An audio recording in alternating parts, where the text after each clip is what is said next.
में हर तरफ से खुशखबरी आ रही है। आ गई है ओ सब दी माँ आ गई। हर तरफ से अच्छी खबरें आ रही हैं, सिर्फ अडियाला से खत आ रहे हैं। हुकूमत चीनी की कीमतों को कंट्रोल में नाकाम, कीमत 165 पे फी किलो पहुंच गई। ये है मरियम नवाज का पाकिस्तान।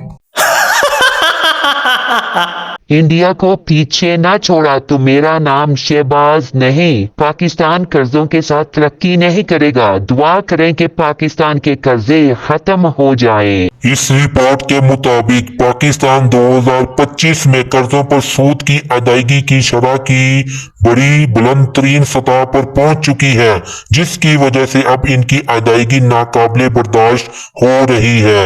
ये मुल्क हमारा है, इसका फैसला इमरान खान करेगा।